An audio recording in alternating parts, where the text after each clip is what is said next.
Okay, so do you guys want to record a podcast? Ready. Okay, it's 9:22. Are you guys ready? Yeah. Well, we are less than 10 episodes away from our 50th episode. It's true. Well, there you go. So be prepared for that, Dave. Also be prepared for... Do I get to be on it? I hope so. We're going to try to get as many people as possible. Yeah. Well, that's exciting. Yeah. We'll have to... But also be prepared, Dave, for the Snyder Cut, because we're going to have to revisit the Justice League again. Fuck. Are you guys ever going to release the Venom episode? Well, we rewatched it like 2 months ago. Yeah, I know. Yeah. And it's still a piece of shit. It's still a piece of shit. I still had fun, but boy, I recognize a lot more things. None of them make me as angry as what they made you feel. As I recall, well, first of all, I didn't even want to see the movie. I know, you wanted to hang out with your wife. Assholes. Yeah. All right. Shit. Love so now you. I'm gonna have to watch the Snyder Cut. Damn it! Why do you guys keep making me watch shit I don't want to watch? Snyder Cut might be good. And it might be utter shit, but I still want to see it either way. You know, We're gonna have to bring Amir in, because Amir. The minute Zack Snyder's name got put on anything, he's like, okay. yeah. Well, and you need to have Amir on the podcast anyway. He's a longtime friend of the show. Yeah. He hit me up this week. He was on Bullshitting with Bryce. Oh, yeah. Yeah, that's true. I remember that. That was a good one. That's right. That was me and Tate's. It was bullshitting with B-Rom. I dig it. B-Rom and Tate. We're talking about WandaVision. We're going to start this bitch? Yeah, let's start this bitch. Let's start it. Okay, you know what? That seems like a good time to play the music. Play the music, Mitch.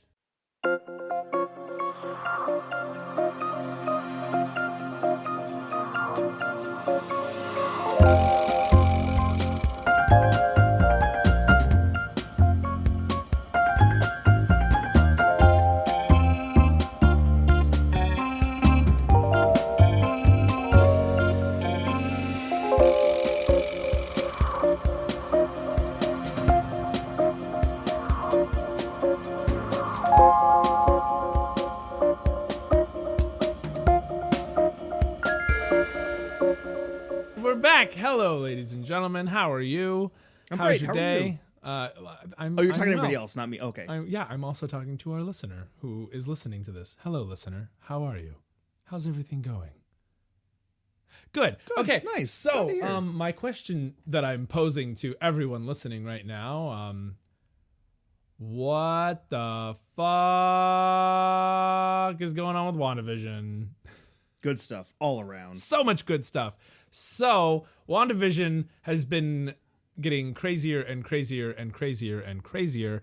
And as a result, we have decided that we absolutely 100% need to bring in our resident fact checker and comic historian, Dave Ziegler. Dave. Hello. Dave! Hey. How are you? I'm lovely, thanks. Good. This I'm is a glad. podcast, but I'm doing the jazz hands like I always do. I am So glad. this is a podcast. So this is a podcast. Well, actually, And Dave's not even here, Dave's so we not can't even even here. see it. Weird that today's podcast is brought to you by Clean Feed. Clean Feed for all of your recording needs, as long as you have the pro version and as long as you understand how to use their UI and change the audio. Took us like an hour and a half. Yeah. So yeah, Dave. But it's great. Great to hear from you. Haven't Yeah. seen you in forever. Gonna pretend that I haven't been talking to you for the last hour, trying to figure out our audio setup. Right. It's been a What's while, going and I'm on? happy to be here. Well, I'm still teaching distance learning and, Yeah. being miserable. But I'll say hi to my kids who are probably digging out the podcast finally because I've mentioned it in class. Plugged it. Hello, Shameless kids. plug. Shameless plug. Love it. Plug shameless. What up, homies? How y'all doing? Hey, how's it going? I wonder if any of them have had me as a substitute. It's been so long. Maybe. I don't know. Oh. I guess we'll find out when they hear. So- They're like, hey, I know that voice. And then they don't send us anything, so we won't find out. They'll find out. Yeah. You'll find out. Listener I'll hear at home. about it. Dave will know. I'll hear about it, and Yeah. I'll let you know. Good. good. Okay, cool.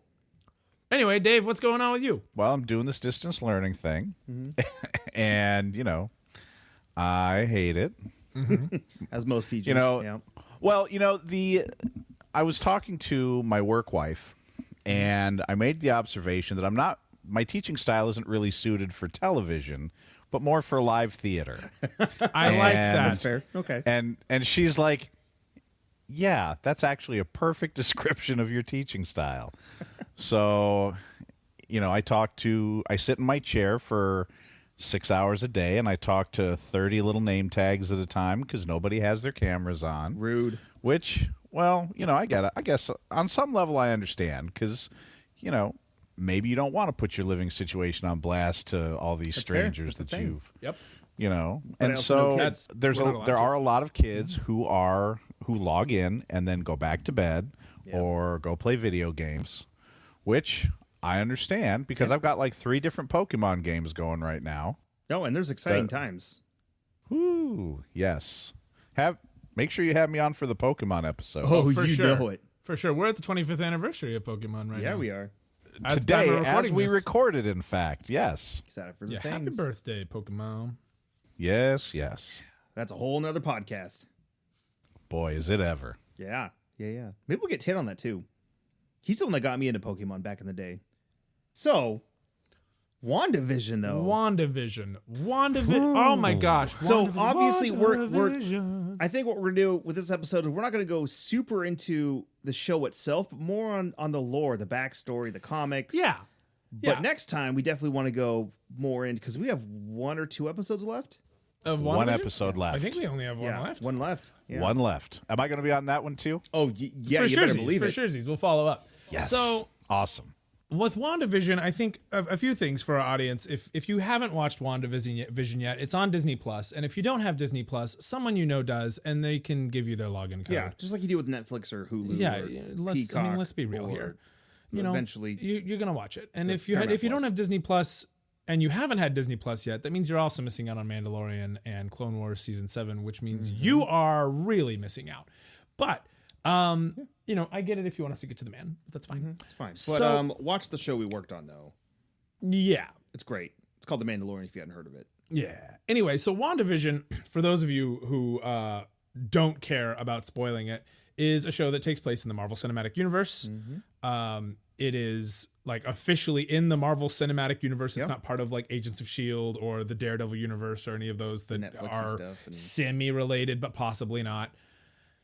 But it is their first television show that like directly branches off from the MCU. Well, no, that's not entirely true because Agents of S.H.I.E.L.D. did that, even though they pretended it didn't within like, a season. Same with Agent Hydra Carter. happened, and immediately afterwards, It was all it was on S.H.I.E.L.D. crazily So tied in. that's a whole thing. But yeah, no, that's a whole nother different podcast. But WandaVision is The first Marvel specifically- Studios produced television show. Yeah, which means it is specifically happening right after or within a short amount of time after the events of Endgame, Yeah. and possibly after Homecoming or Far all From the Home, above. Yeah. So what it seems like. because this is not long after the actual unsnapping, but it is. It flashes back. But when they some flash things. back, like like today's episode, they flash back to like immediately after yeah. everything, after the fight, and she walks in, and the news reports are still talking about families being reunited and Yeah. stuff. So I think it might even be just a little bit before Far From Home. Either way, Yeah. within the show, very quickly because they're going through their sitcom formats and they're changing sitcom formats every episode, but you realize very quickly there's some sinister elements here. Yeah, there's something off. Something's off. They released the first 2 episodes simultaneously because you kind of have to watch both of them to really get into that hype. But as it continues to grow, much to our happiness, and it was a happy surprise for Brian and I mean, we were screaming about it, but they start really introducing a lot of things from the last 15 years of comics. Yeah. And actually, Yeah. I'd say the last 20 years of comics would probably be a slightly Yeah, that's fair probably assessment fair. that we can Yeah. disassemble. Yeah. But Well, that's they- exactly why we brought. the Vision books. They yeah. credit the creative team for Disassembled in the end credits They do. Yeah. Oh, of, snap. of the show. Yeah, so that's why we've brought you here, Dave, because throughout the course of this show, spoiler tag here. If you don't want to have any more, then turn it off and go watch the show. But from that, throughout the course of the show, we get, the WandaVision relationship. And then immediately we start seeing Speed and Wiccan and Rambo and other Quicksilver. And other Quicksilver? Real Quicksilver? Look, we'll make this easy for you, listener. Yeah. Pause the podcast. We'll wait for you. We'll wait. Yeah, Go watch the we'll show. wait. We've done it before. Ain't no thing. Let's get some sweet, sweet hold music. Elevator style. Ooh, that's the stuff. Music. Yeah. Okay, we're back. Dave, let's go back to the beginning. Wanda Maximoff. Is she Yes. Does she show up before Vision or after Vision in comics continuity? She shows up first. In fact, she is one of the earlier characters to appear in the Marvel Universe. Her first appearance was X-Men #4. Neat. I didn't realize it was that early. Yes. Quicksilver and Wanda, Pietro and Wanda, are members of Magneto's Brotherhood of Evil Mutants. Right. Those bastards. Now, this is well before we find out that Wanda and Pietro are Magneto's children. Right. I don't think, Stan Lee, Jack Kirby, I don't think they had really thought that far out because this revelation that Wanda and Pietro are Magneto's kids doesn't happen until like 1985, the year, in the first Vision and Scarlet Witch miniseries. Oh, okay, yeah. Which is available in trade paperback. Mm-hmm. Oh, So, I'm sure they're re-releasing all this stuff now. Yeah. oh yes. So Okay, so Wanda shows up with the Brotherhood of Evil Mutants, and then Vision shows up in Avengers #57. He was created just like he was in the films by Ultron as a pawn to use against the Avengers. got it. So at some point along the line, Wanda and Vision get together. Yes. So first time that Wanda and the Vision meet is in Avengers 76. And being one of the few female Avengers in the early part of the team's history, along with Janet Van Dyne, the Wasp, she was very popular with some of the male members of the team. I'm sure. Hawkeye had a crush on her, and Comes but into play things later. sort of but things sort of developed between Wanda and Vision to the point whereby Avengers 108 and into 109 they are acknowledging that there's a romantic relationship there. Yeah. Was there any I don't want to say backlash, but was there any like major response to the idea that this, essentially, android was dating this woman, or was this kind of that golden era of sci-fi and they were just like, yeah, the android and the woman, they're together. Then the witch. You mean like in the public? Yeah. It was comic books. Yeah. Comics Like were- back comics- then there's no internet. Like Comics were for kids. Yeah. You So it's know, kinda like and whatevs. and look, Stan Lee had made the observation that everybody's issue is somebody's first issue, but also the accepted wisdom in the comic industry at the time was that they had a complete turnover in their readership about every 4 or 5 years. Oh yeah, we've talked about this before. Yeah, because once you reach a certain age, your interests are attracted by girls or by jobs and things like that. And frankly, if you were a grown-ass man reading comics, there was something wrong with you. Yeah. Never mind the fact that grown-ass men wrote and drew these, and grown-ass women, Oh yeah. you know. But there you go. Yeah. Again, whole nother podcast right there. But Right. We've had that podcast. We talked about it. Yeah. Yeah. We have indeed. So this is the 60s, because Avengers 57 should have been late 60s, 60s, right? 70s. 68 maybe. Let me look it up. October 1968. Okay. All right. Yeah. So they've been around a little while. Yeah. Yes. Definitely. Okay, and so they get together in the 70s issues, so it's probably around the actual 70s at that point then, if it's 15 issues later. Figure one of them out. Yeah, that sounds about right. Yeah, so they get together, and with no massive ripples in the public, which is nice. And then they kind of did they just stay together? Well, first of all, they got married in Giant Size Avengers #4, and which came out in '75, and then in 1982 is when that first Vision and Scarlet Witch series comes out that I was talking about. Yeah. And so really, it's not that long. It's 7 years. Okay, yeah. Yeah. So 7 years between the wedding and them first moving into suburbia. Prior to that, they'd been kind of living in Avengers Mansion, and that was their home. Cool. Kind of like the Wanda talks about how the compound was the first home she and Vision ever shared. Yeah. In this week's episode. Yeah. Which is damn, that was good. Yeah, that was Right. a wild ride. This episode. We'll get to that more next week, honestly. Yeah. Okay. Actually, can I make one observation about the show? Yeah. Because I don't want to forget it. Because I went back and double checked this. Okay, so when we get Agatha's song at the end of the previous episode, So good. okay, that gives us a Munsters theme vibe, Definitely. right? Oh, it totally did. Definitely. Okay, so in this week's episode, in the suitcase full of DVDs that Wanda's dad is trying to sell, Yeah. Uh-huh. there's no Munsters. There's Addams Family. Oh yeah, yeah. That was, I thought that was really cool seeing like the exact TV shows she was basing everything off of.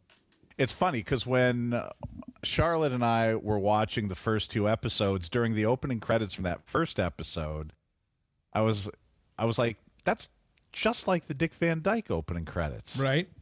How about that? And then, of course, we find that Dick Van Dyke was her favorite show as a kid. Yeah. Oh yeah, that was so good. Yes. So, anyway, back to the comics. So, okay, so back to the comics. So they go through their thing or whatever, and then they're kind of just there. I mean, to me, I feel like Wanda and Vision are kind of akin to, Uncle Ben and Aunt May. Like they're together for as long as they're together, and death to us part. It doesn't seem like they have a lot of turmoil or anything that is involved in their relationship. I mean, they are caught up in all kinds of Avengers stuff. Sure. Right. But in terms of like domestic drama, not particularly. I mean, It's almost like they were When more you into get into superhero the- antics. I mean, as what happened in the 60s, 70s, and partially the 80s. Yeah, Like in the 80s yeah. felt like definitely they brought in some more grounded things that Well, you get Hank people go- Pym Yeah. and Janet, and their that whole relationship issues and that sort of thing. Just they never let that down. That comes up constantly. Yeah, And- that's in the comics. That's like what Hank is known for. He's Ant-Man. Oh yes, and he beat his wife that one time. Yeah. Like that sort of thing isn't necessarily, I mean, obviously like Hank's domestic problems and Tony's alcoholism and things like that. They all have their demons, whether they be in their bottle or in their hand, but like they are. That was a really good turn of phrase, by the way. it was. That was legit. Yeah. Okay, well, all right. But they all have their issues. But it seems like Wanda and Vision are just sort of this like, and then Wanda and Vision got together and they make perfect sense and they both handle their stuff quite well. And I think that's a really neat aspect of Wanda and Vision, that they have this very cookie cutter healthy relationship, especially considering what ends up going down, with Disassembled. Yeah. Well, mostly. Let's back up for a minute to the Vision, because he's created by Ultron, like I said, as a pawn to use against the Avengers, but he is part of his creation process. He has the brain patterns of a one-shot Avengers villain. Yeah. The character that becomes Wonder Man, Simon Williams.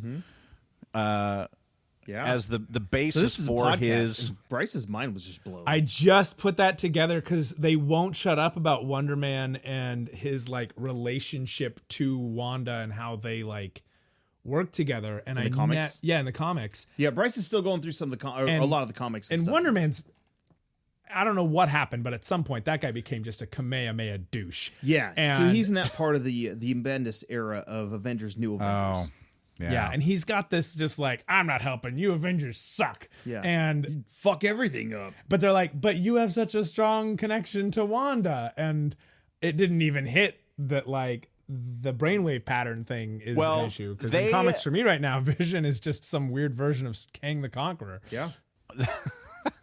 So there's a point where after things have fallen apart for Vision and Wanda, which comes after the point that we're talking about, Wanda is dating Simon because, well, Simon's brainwaves were the basis for Vision's personality and his ability to emote. Yeah. Today feel on things. Sneaky Geek, we're talking about healthy relationships and rebounds. Like, I mean, Yeah. that's not a healthy way to go, guys. Well, You can't just go to Diet Vision. actually, will it's be funny the you diet. mentioned that because I don't know if you've noticed in the credits, but Tom King and Gabriel Walta are on the special thanks list of comics creators Yeah, they are. because they did a 12-issue Vision series Which was amazing. a couple of years ago, right? And Is that the Visions? yes, that's the one. Oh, okay. You're getting there. You're getting there. I'm very excited for the Visions. I haven't read it yet. I just reviewed that this morning in preparation for our podcast tonight, and there's a scene where that takes place during that time when Vision had and Wanda had split, and they had managed to become friendly, but Wanda was dating Simon. Yeah. And she makes the observation that because your Simon's brainwaves and personality were kind of the basis for you.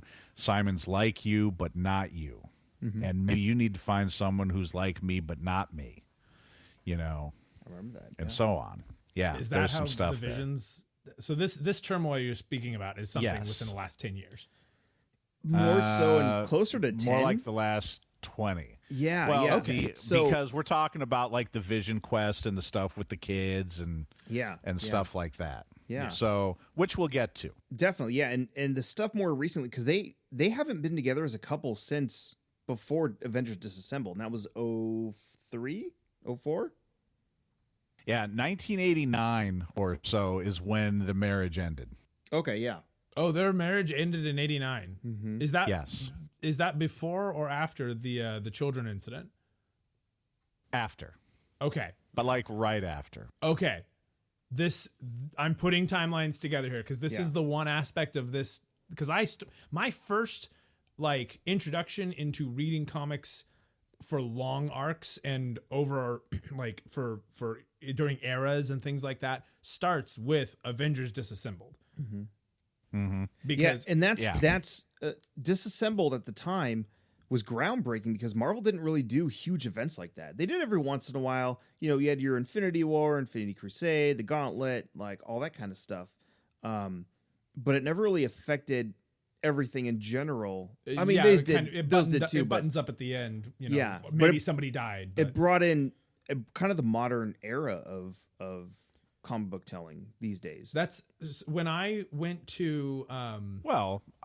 But Disassembled was largely self-contained in the Avengers books. True. Yeah. True. But it eventually leads to New Avengers and House of M and Yeah. all of that stuff. And it leads when I directly went into to House of M, Blast Off doesn't it? Comics, back when Blast Off Comics was still a thing, I went in and I said I want to read something DC related, and he said, "Well, what have you read?" And I kind of explained my start with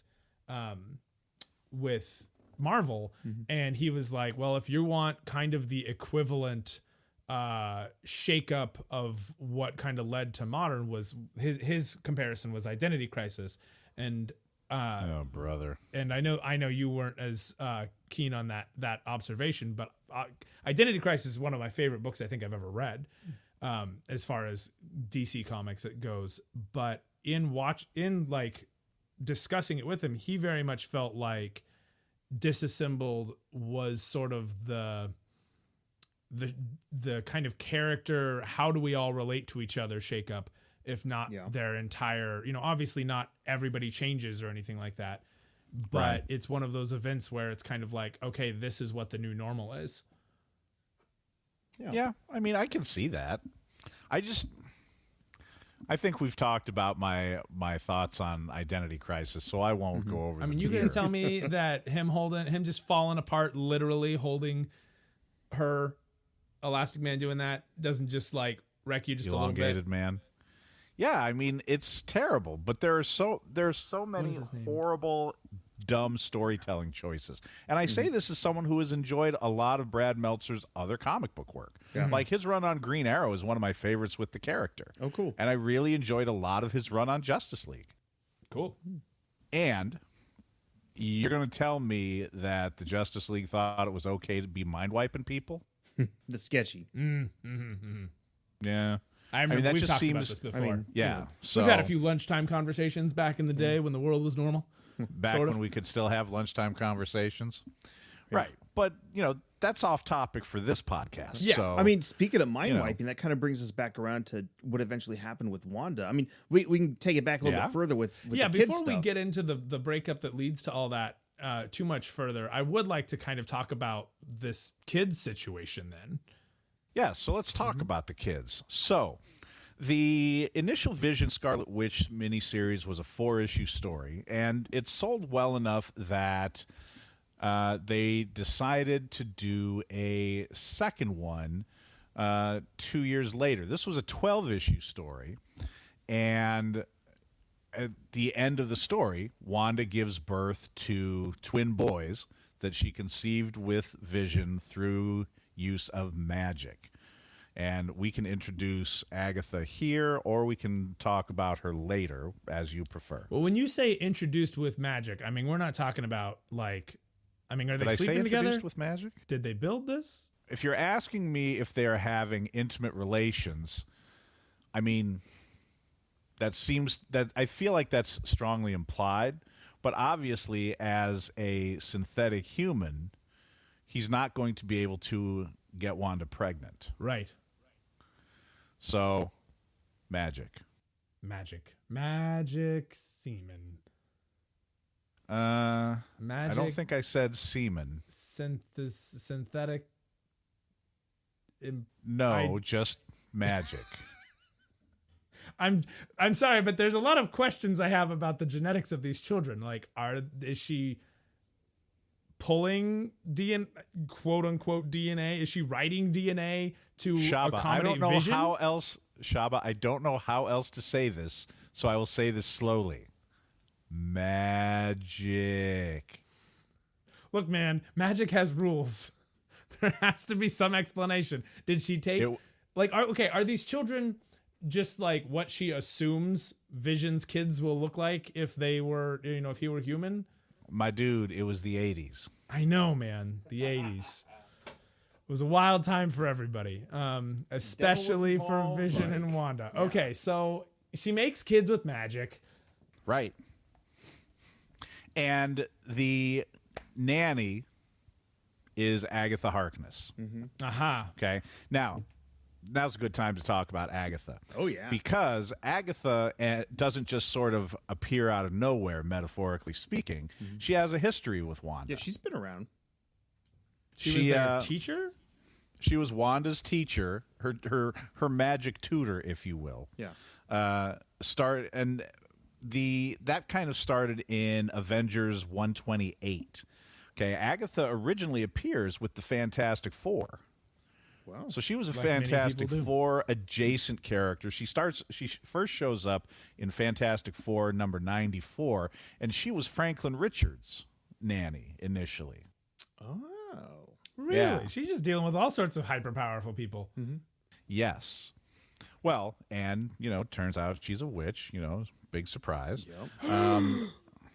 Right. She was a witch all Yes. along?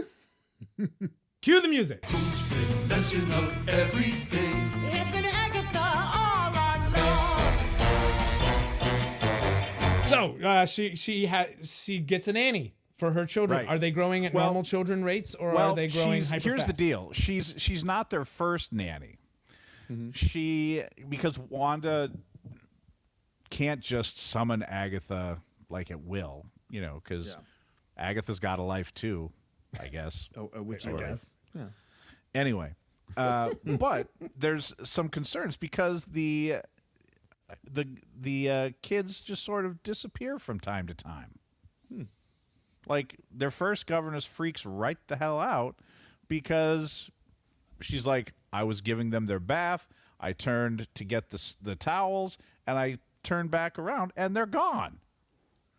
And so Wanda goes there like in a panic, and of course the kids are playing in the tub. Huh. But this happens over and over, and Agatha shows up, and tries to kind of nanny these kids up, and unfortunately, it turns out that the kids were magic. When Like you they say the don't kids are really, magic, you mean that they were just conjured. yeah, they don't really exist. Yeah, because they kind of can't, because Vision's not a human. We did go over this, Right. And so, well, what happened? Okay. So There's a lot going on here. yeah. So Just a warning to the audience. That's Psy right there. Just like, okay, here's this. Okay. Love it. What if gentle listener, if you have been curious about the rumors or reading the rumors and theories about WandaVision, you've no doubt seen references to the character of Mephisto. Mephisto? Is that short for Mephistopheles? It is, in fact. Mephisto is the Marvel Universe version of the devil. Okay. And he first appeared in 1968's The Silver Surfer #3. Oh, Number 3? damn, Man, he that's showed up early. right quick. He's just like, oh, Galactus, cool. Hi, I'm Satan. How's it going? Yeah, pretty much. Well, because the Surfer is such a pure and noble character. Yeah. I think it's really funny that Mephisto's the first time I read Mephisto showing up at all was Infinity Gauntlet. Like, for a guy who deals with human hell, he sure likes being in space. Yeah. Right? That is the truth. He's just like, yeah, hell's not that great. I just Space is decided to better. go to Space is space. more fun. Space is better. Perseverance, you know well. what I'm talking about. What up, Mars? To all our listeners on the Red Planet, what up? What up? So okay. So at one point, Mephisto interacts with the Fantastic Four. And during that time, because there was a point where Franklin's powers were kind of undefined. For those of you unfamiliar with the Fantastic Four, Franklin Richards is the son of Reed Richards and Susan Richards, Mr. Fantastic and the Invisible Woman. And so his powers were really undefined for a long time. He was just super powerful, Right. but nobody had really identified the hows or the whys. Is he a mutant? Is he He's like some sort of weird science anomaly because of the time his parents spent in the negative zone? Yeah. You know, A lot and of theories so at the Mephisto, time, early on. yeah, so Mephisto takes an interest in Franklin, and Child Franklin, is like, bitch, I ain't here for this. Get out of here. And That's fine, tears we can say. out a chunk of his soul that gets, of Mephisto's soul, that gets blown into 5 pieces. Okay? Now, Mephisto tricks this sorcerer, Master Pandemonium, into gathering those 5 fragments, and 2 of those fragments get snatched up in Wanda's magic conception of the kids. So the kids don't actually exist. They're actually these 2 pieces of Mephisto. Oh, the pieces of Mephisto? Yeah. Yeah, I thought they were Mephisto's just soul. wanton souls that were just wandering about. Nope. Watch out So for those metal. kids. They got the devil in them. Well, I mean, Yeah. Yeah. they are the devil, I guess. Only slightly. So, yes. Yeah, You so are at 20% Satan. right? So there's a storyline in the West Coast Avengers series, because by this point, Wanda and the Vision have moved from the East Coast Avengers, the main Avengers title, to West Coast Avengers. West Coast, best coast. That's right. And West Coast Avengers 42 through 44 is the storyline where where all this kind of comes out, where where Agatha breaks it to Wanda that her kids don't actually exist, that they are pieces of Mephisto, and that How do you Mephisto break that shows. sort of news? Like, hey, so I was hanging out with your kids and I There's realized that really they're no part good Satan. way. There's really no good way. And so going back to some of my complaints about Identity Crisis, Agatha mind wipes Wanda and removes the memory of the kids and all of that, Because that's a to- healthy way to look at this. right? To allow her. The timing made sense.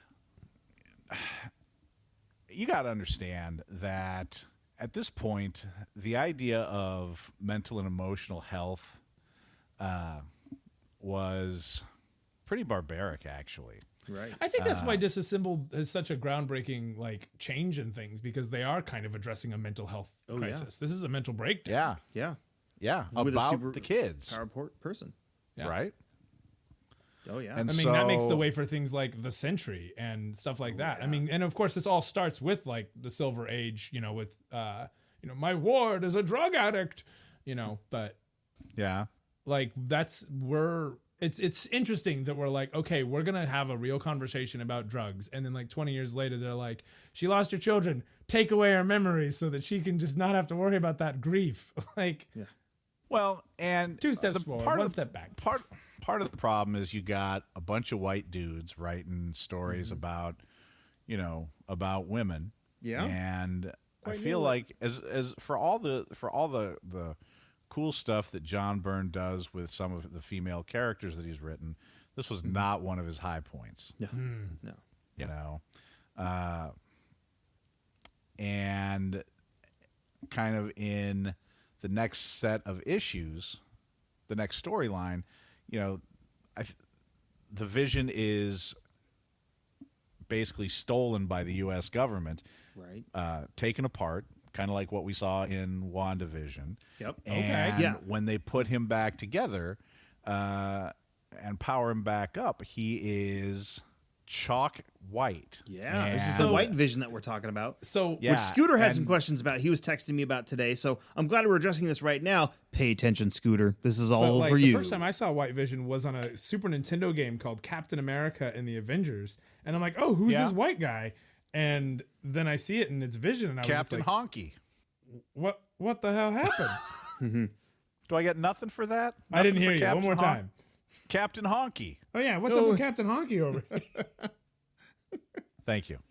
Yeah, no, I got you. Yeah, so like Vision specifically being white was really confusing to me when I started playing that game, and I was like, this must have been some sort of color change at the time. I didn't really question it, but yeah, he and you can play as Hawkeye, Vision, Iron Man, or Captain America Cool. Was that And- Super NES? on the Super NES. Yeah, I remember that game. That was Yeah, the shit. and like all Marvel games, as soon as I got to the Namor level, I was like, I'm done. I hate water levels. Oh, and the I water turned it off. levels. So I don't know if you've been paying attention to this podcast, but We I hate really water hate levels. water levels in most not video game specific IPs. Yeah, one of these days we'll actually do a water level We should episode. just do a water level episode. Yeah. And it'll all be about how great Donkey Kong Country is and why everything else sucks. Yeah, yeah. Anyway, sorry, Dave. So he's white now. That's okay. And as Yeah, a white person, he's able to be written better by well, these authors. Not exactly. And now he understands But the struggles.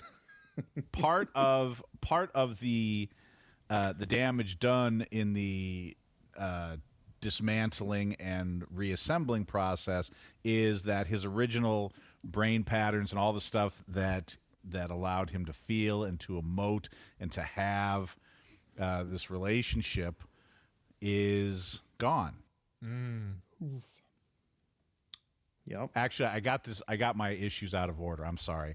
The Vision Quest story is West Coast Avengers 42 through 44, and then everything falls apart with Wanda and the kids in West Coast Avengers 51 and 52. Oh, okay. So I got that backwards. Sorry about that. So wait, so first it's, hey, sorry, but your husband is now a white guy. And then also your kids weren't real and they were part Satan. Yeah. Okay. Ooh. But it's okay. You won't remember. So does she remember that she was married to Vision, or is she like completely removed? Yes. Well, no, she remembers that she was married to Vision, and after all of this, she turns evil temporarily because that's what women do. Again. Oh, women. That was sarcasm, by the way. Just to be clear. Yeah, no, we're very clear. Yeah. Anyway, so they turn him white and her evil, and Yes. As they do. and she's so she goes evil. What does she just turn? Like, does she join the mutants? Does she join the? She turns evil and attacks the Avengers alongside Immortus. Oh, okay. And then Immortus, we don't of really- course, is one of those characters that eventually becomes Kang the Conqueror. Right. Oh. Which comes into play a little bit later. Yep. Okay, so that kind of, does anything really happen from that point to disassemble for Wanda? That's like Not as such. I being mean, drawn on? eventually she kind of recovers. She stays with the West Coast Avengers. Vision moves back to the East Coast Avengers, and then the West Coast Avengers book ends, and I have that issue. most of those characters become the Team Force Works, Oh, that's which right. is like a war machine vehicle. Yeah, this is mid-90s so at to this speak. point. Yeah, 94, 95. Yeah. All right, so now we're at kind of a point. Do we stay chronological, or do we take a quick break and jump over to Miss Rambo and address that? Yeah, we could do that. Meanwhile, Yeah. back at the Hall of Justice. Okay, so way back to she's got so many names. Former Captain Marvel. Yeah. That was her first. That was the first name she used, actually. So Monica Rambeau first appears in the Amazing Spider-Man Annual number 16. October Spider-Man loves his 19th. Miss Marvels. Yeah. Or Captain Marvels. Yes, his Captain's Marvel. His Yeah. Captain's Marvel. Yeah. You're welcome for that. Yeah. But Monica was created by Roger Stern and John Romita Jr. Oh. And she quickly Can you tell ends Brian and I up- live together? Anyway, so John Romita Jr. Yes, and she quickly becomes a major player in the Avengers. Oh, yeah. Cool. Yeah, and her powers are all light based. One of the reasons that Monica uses the Captain Marvel name, like out here in the real world, is because Marvel needed to protect the trademark. Oh, that's Yeah. right. By this point, the original Marvel's original Captain Marvel character had died in continuity. Yeah. And so they weren't publishing a new Captain Marvel book. Yeah. So they needed to get that name on a cover so that they could protect the trademark. And both Marvel and DC do this from time to time, Right. which is why you'll occasionally from out of nowhere see a random one shot about some character that has never had their own series or hasn't had one for a long time. Well, after she appears in the Spider-Man Annual, Roger Stern becomes the writer for the Avengers book, and as such, she becomes a major player for the duration of his time on the book. Cool. Yeah. So, and then she gets used in other books Let's see. Oh, Next Wave was a good one. Next Wave is where she first uses the name Photon, I think. Photon. But I might be mistaken on that name change. Well, But there's always a fact check. Check. Also, for the record, Vision is white during the time of the Infinity Gauntlet. Yeah. okay. That poor bastard. Okay, so she had used the name Photon, but she goes by Pulsar during the Next Wave book. Oh, okay. So So she's Pulsar, she's Photon, and then later she'll become Spectrum. Right. yes, And then I she'll think send that's you the name mail she's currently every using. single day, asking So you to much sign up junk for her mail. for her She has internet. a really good internet service, apparently, but I don't know. We'll see. I don't know. Carry on. yeah. So there's that. What else would you like to know about the good cat? So does she have a history with Carol Danvers? Not as such. I mean, Or do they Yeah. both Not have a until history recently, with I like think. Marvel? Monica, I don't recall having a history with Marvel. Yeah. Yeah, I think it's like you said, like they just kind of threw the name on her just to keep that right. And they didn't really Yeah, play it in with continuity as much as they do now when things like that happen. Yeah, the media in the Marvel universe starts calling her Captain Marvel, but she doesn't have a relationship to Marvel like Carol does. She was apparently somewhat based on Pam Grier. Yes. Hell yeah. Mm-hmm. Rad. Yeah, Foxy because Brown. Pam Grier is awesome. Mm-hmm. Yeah, Ramita noted that originally the character, according to Wikipedia, was noted to look like actress Pam Grier, but her appearance was changed just before publication. He had taken, the quote is, "I just took some reference on Pam Grier because I always loved her, and at that last moment I thought, well, we need to use this woman here because they thought maybe Pam Grier wasn't as good looking as the model they found." And it was fine because by the time she got done by other artists, it ended up looking like a generic black character anyway. But they kind of drew from various people to kind of get her design down. Is what I looked up in my very quick search to find out about Photon and Pulsar. Sounds like it worked out pretty That's correct. badassly. Yeah, That's a word. badassly. Badassly. Cousin of Rick. But What? Yep. I went there. Yeah. You Anyway, Anyways. so okay, so now that's the photo. I mean, she kind of disappears for a while though, doesn't she? I feel like she really wasn't in publication for a minute. Well, yeah. I mean, one of the things about Marvel is they have so many characters. I mean, like hundreds upon hundreds. And so it's impossible to use them all the time, Right. And so and different writers have different favorite characters. Some of them might want to use different characters. Whoever Some might came only wanna after, write vampires. That was the thing. yeah. So I mean, Bendis likes them talking heads. Yep. yeah. And so, the disassembled era and into like Marvel Now and stuff like that. Yeah. Then we start getting greater representation of a broader cross section of society. Yeah. And so Marvel, a lot of writers, including guys like Al Ewing, recognized, hey, we got all these characters who are Black and Native American and of various Asian countries' descents. Maybe we need to start using these these characters because representation matters. So that's Photon. We got Photon. We've got Wanda temporarily not being so great. We have Vision being white. And then and then we have Agatha Harkness, and then that all leads to What happens in Disassembled? what happens in Disassembled. So quick backstory, just because I want to tell this story. really, and this is a podcast, and I get to do that. I was at a salon, and I ran into Tommy Isbell, and we were talking about some of our. And for those of you who don't know, Tommy is a consistent listener of the podcast.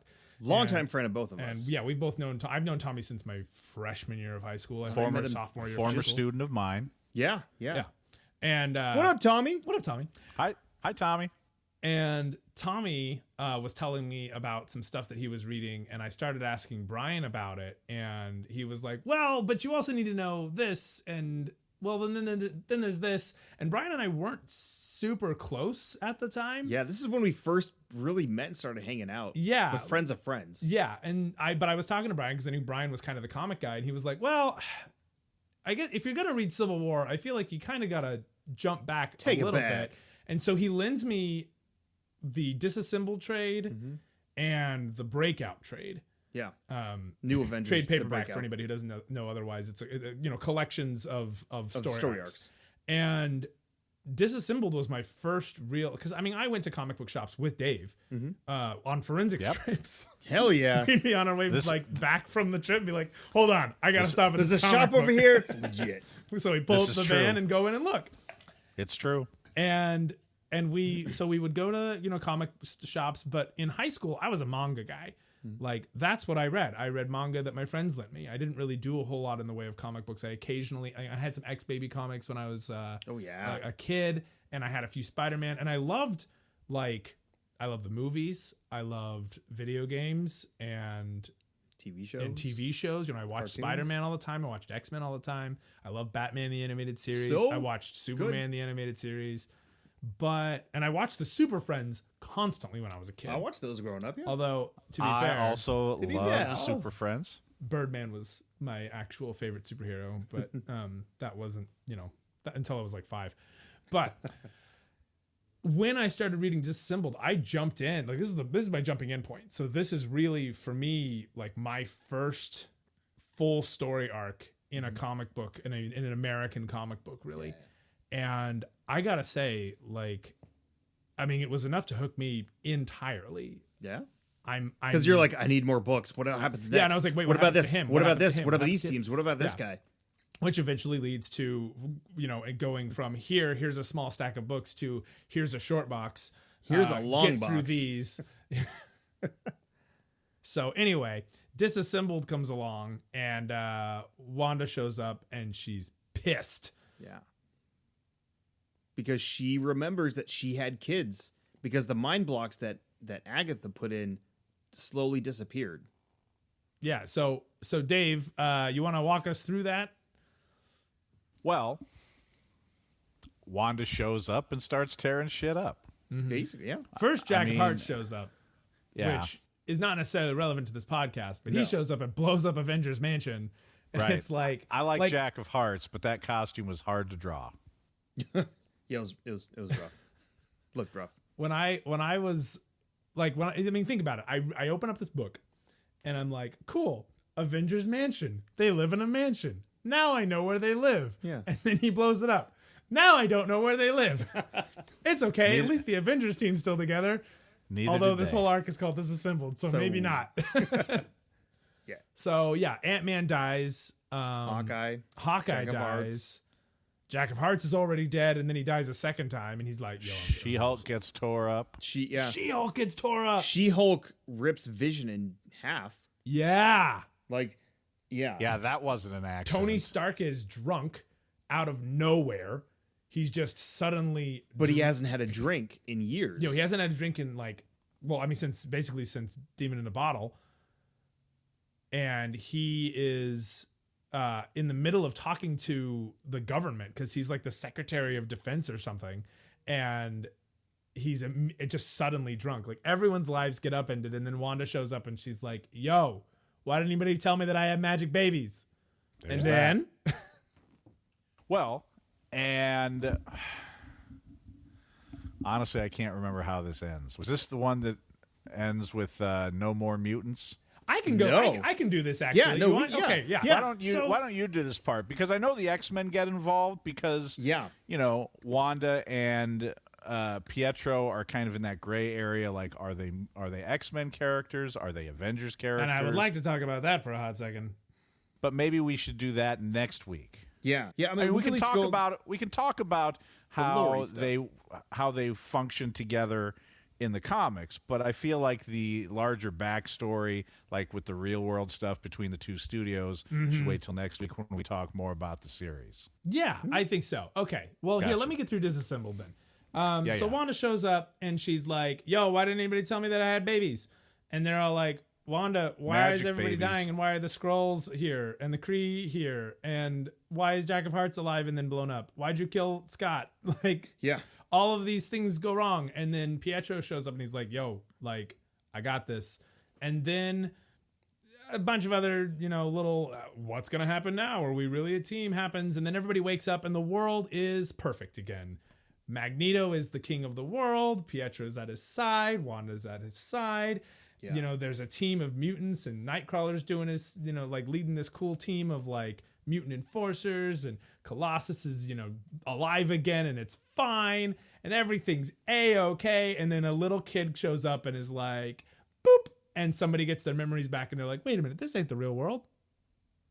This is some sort of crazy fantasy. Let's go poke some other people. So they go to several other mutants and people to remind them. And then they get to Captain America and he's an old man. And they're like, oh, he's definitely not a help right now. Okay. As he's like walking in to go be the super of an apartment or something. And then they eventually get in and then they all start fighting. And they're like, yo, Magneto, you're not supposed to be king of the world. Did you do this?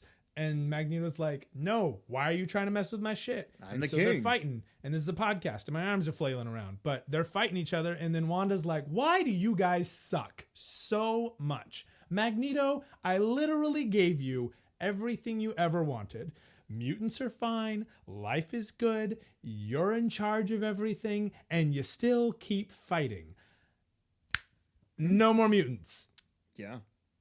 And then everybody comes back too in the real world, except people without mutant powers who have to live in certain conditions in order to survive suddenly have no mutant powers and they go bloop, and they're dead. People who are in the middle of flying, they're dead. People who are Yeah. They just lose powers. everybody's depowered. Everybody there's except for like less- 140, there's 198. 198. 198 left. Just under Decimation 200 event. mutants are left, and some of them have mental breakdowns. And basically, the mutants become an endangered species, which leads to a whole bunch of other stuff. And then everyone goes, "Okay, we got to go find Wanda." And then everyone realizes there ain't no Wanda. Yeah. Wanda's gone, and no one knows Ain't where she no is. Wanda. There is no Wanda. But then, then people start going looking for Wanda. Yeah. But right around this time, Beast, Hawkeye. Beast goes looking for Wanda because he's like, yo, I need your help, pulling this back. And he winds up finding a lady who looks exactly like Wanda and basically is Wanda, but has no memories of being Wanda. And Hawkeye does too.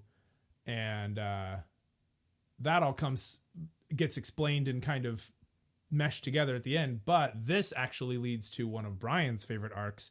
It leads to The Young Avengers. the Young Avengers. Yeah. Yes. Yeah. So eventually.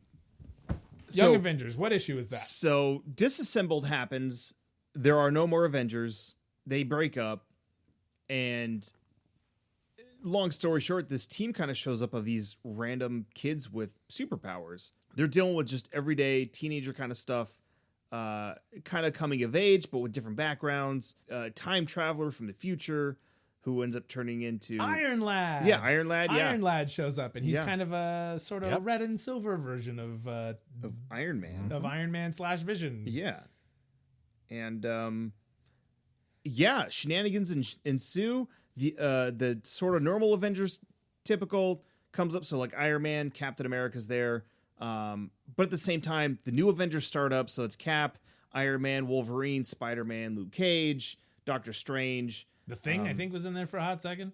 A little bit later on, yeah. So they and I think Jessica Jones was involved as well, and Jay Jonah was in there. Like they really brought out kind of the Marvel universe in general, but focused on these kids. But it was written like an indie comic almost. Yeah. And it just kind of fit right in perfectly, and it was a great great story of all these kids coming together, and But two of those kids look exactly alike, yeah, and Yes. their names are Billy and Tommy. yeah. And Well, one of yeah. So them's Billy, Billy he's- Kaplan and Tommy Shepard. Yeah. So Billy's one of the OG ones. Tommy doesn't show up until like issue 9 or 10 or Yeah, he something like pops a little in bit a later, little later on in the second volume. Yeah, Um, because the OG team is Iron Lad. What is Wiccan's name at the time? Asgardian. Asgardian. Hulkling. Oh, I forgot that he was Asgardian. Yeah, Yeah. because at the time, most of his powers were just, I think, flying and then lightning, but they were magic lightning.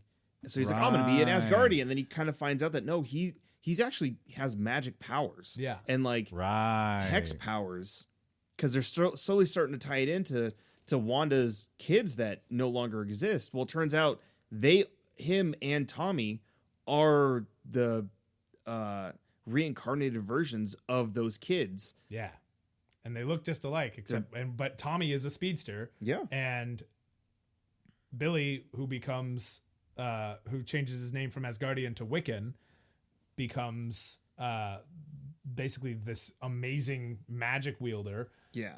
And then Hulkling is half Kree, half Skrull, and Patriot is part of a sort of Tuskegee experiment-esque version of Yeah. the super soldier attempt that nobody gave credit to, but he's like basically the grandson of a Captain America, of a super soldier Yeah, that was from these like experiments OG back in Captain the day, America. yeah. And then Similar to how Luke Cage was brought about. kind of, yeah. And then Kate Bishop and Cassie Lang, they show up Yep. and all that. And then it turns out that Iron Lad is, King the Conqueror. The and future there's a whole King bunch the of things. Conqueror. And, spoilers if you need to read those. Sorry, but But yeah, no. yeah. And Young Avengers is amazing. And it's arguably one of the best things to come out of that era for Marvel. oh yeah, As far as just so many new characters just being yeah. thrown And there's into the mix. tie-ins to Civil War, Secret Invasion, Dark Reign. They have another volume of books with Kieran Gillen, which is also great. He brings in Kid Loki and Prodigy from the X-Men. And oh, that's right, you're not there yet. This is a podcast, and Bryce just got excited. Yeah, I did. And yeah. And then eventually there's a few others that they bring in for a quick time, but it's fucking great. Yeah, and it's solid stuff. And that, like, because the kids, the magic babies, I mean, were they taken away when they were still babies? Yes. So the personalities in the show then are really closer to what the Young Avengers, reincarnated Billy and Tommy are than to magic disappearing Bat Baby. Yeah. Yes. And was a bath bomb all along. actually the Young Avengers book kind of circles back around to those plot issues. The Children's because- Crusade. I just read that. Yeah. Well, and all the characters in Young Avengers comment on how Billy and Tommy look exactly alike. Yeah. Like twins. Yeah. And eventually I think it's Young Avengers Presents number 3, they find Master Pandemonium, who was one of the sorcerer that Mephisto tricked. Yeah. You may recall I mentioned earlier. And Master because they're looking for answers. They're looking for the Scarlet Witch. Yeah, they're trying to find who they are. Yeah, and Pandemonium takes the position, look, kids, ain't nothing but heartbreak for you going this way. Focus on who you are, enjoy your families, enjoy your new family that you're finding. Which was interesting they- coming from a villain like that. Like, it was really Right. deep. They're looking for the Scarlet Witch. They're looking for answers because there's clearly some connection here. Like, where did we come from and how did we end up with these two separate families when there's clearly a connection here? Yeah, and what's great about those Avengers or Young Avengers Present books is there's an issue basically for each Young Avenger, kind of exploring who they are currently after, this is after Civil War, I believe. So they're Yeah, trying to figure out who they are, where they came from, what their plan is right now, and what their current connection is to their teammates. Like, are we still doing this? Because at the time, similar to the movies where Civil War happened, they have the Superhero Registration Act, and some of the Young Avengers are like, you know what? No, we need to be responsible. We need to sign up for this so we can get trained properly. And the other ones are like, no, this is a bad idea. Yeah. We just saw what happened with the Civil War, and so Cassie ends up joining the initiative, which are our younger superheroes trying to train. And Vision joins too, I believe, a little bit later. No, they join Mighty Avengers together during the Dark Reign. Oh, Well, and yeah. Isn't this during the point when the Young Avengers book is on hiatus? Yes. So Yeah, and this that's was kind of a that's stopgap. right. And so that's been happening. So there's 2 volumes of Young Avengers. Then there's the Young Avengers Presents. Sorry, let's back it up. 2 volumes of Young Avengers. Then there's the Young Avengers and Runaways tie-in for Civil War. Yeah, And it's then- really good yeah. too. That was And- the only reason I knew anything about the Runaways when that show came out was Yeah. because of what I'd read in Young Avengers. Yeah, and then even during the regular Civil War run, some of the Young Avengers show up. Captain America rescues a few of them, and he brings them into their basically secret Avenger team, which is cool. And then, Young Avengers Presents, and Which then gets called into question. It's another one of those moments where people are going, Cap, what are you doing? Because he's like, dude, these are kids. yeah, And he's like, yeah, well, they're also superheroes and they kind of need some protection. yeah. He's like, I don't that- want them saying their secret identities, but I want to look out for them because I'm Captain America, and that's what I do. They need guidance. Yeah, exactly. It's the same thing that broke up the X-Men just a few years later. Yeah, with Schism. Yeah, but so we have that. Then we have Young Avengers Presents, and it's kind of, hey, where are we at right now? And then Stature joins the initiative.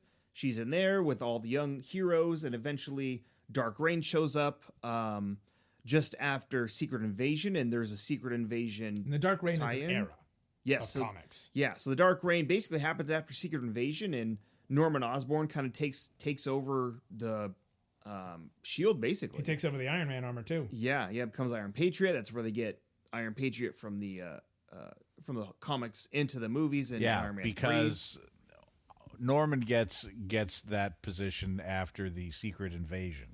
Yes. Yeah, so the Secret Invasion involved Iron Man getting really, really sick because he got a virus in his nanomachines, and he had to go change out armor, and then Norman spun it in order to basically make it look like Iron Man was incompetent and shouldn't be running S.H.I.E.L.D. So he dismantles S.H.I.E.L.D., turns it into Hammer. We'll figure Yeah. out the acronym later. Yeah. And then because Iron Man basically had used all this stuff for his government job, technically the government owned it, which meant that the Iron Man suits were assets of the U.S. government, giving them to Norman Osborn. Yeah. And then Norman Osborn shows up in like every goddamn comic for like the next year Well, of the But Marvel Norman universe. Norman gets that position in the first place because he shows up at the end of the final battle in the Secret Invasion. Yeah. Takes Oh, care yeah, of he business. takes the kill and shot. takes the kill shot on the Skrull Queen. Yeah. He looks like the hero. Saved the entire Right. world. While Iron Man was running away. Yeah. Yeah. But we have those. Then there's the Young Avengers Dark Reign tie-in. And that eventually there's Siege that happens, and the Heroic Age starts, and that's where Avengers Children's Crusade starts, which had an interesting release schedule. There's 12 issues and a kind of a one-shot that happens in the middle of it, but it got released once every other month. And when it first started, there were characters that were around that really weren't around at the time, continuity-wise, and there's a blurb in the first issue that's like, hey, we realize there's some continuity errors. Once this entire series is out, this 12-issue miniseries, everything will make sense. Yeah. And you're like, okay.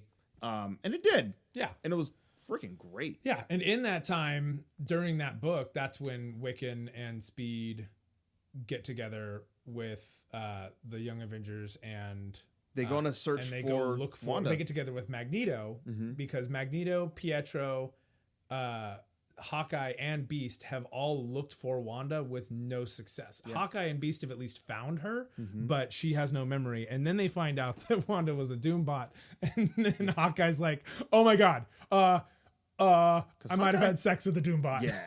Yeah.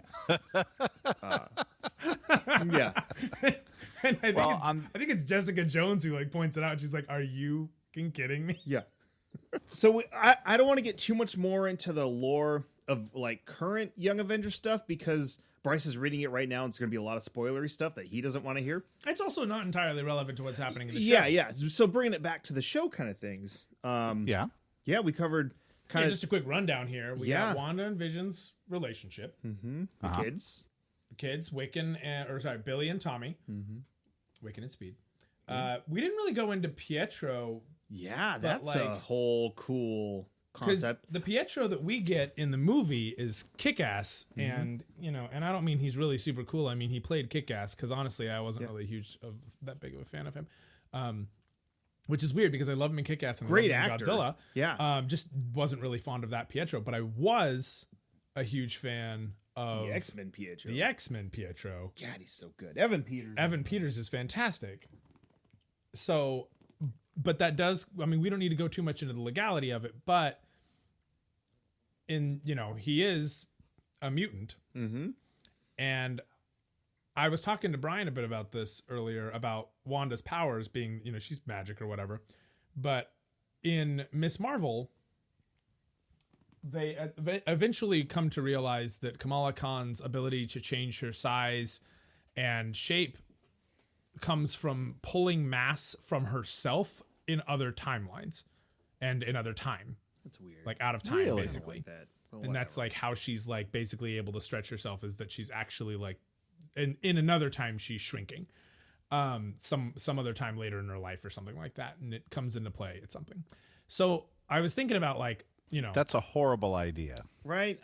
yeah, I and wasn't the I'm biggest not fan of sure it, it's fully but completely explained. Bruno doesn't exactly explain it super well, but So wait a minute. So, like at some later point in her timeline, she'd just be in the middle of class and just shrink. theoretically, but she doesn't know where she's pulling from. So it could be that like when she stretches and thins herself out, she's actually also giving. It's like I don't know. There's a balance. The point of it is my idea was that what if it's not quite that she's reality altering, it's that she's pulling from other realities and changing things in other universes. And when she was pulling Pietro out, she pulled him from a different reality.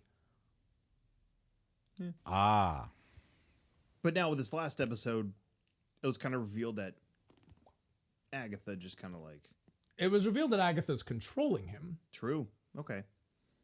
And Brianna, my younger sister, Nina, she pointed out that when Vision taps into his coworker's head, who has heard Vision talk about Wanda, does not. Brianna said that she didn't hear him say Wanda. He He doesn't. said she. Yep.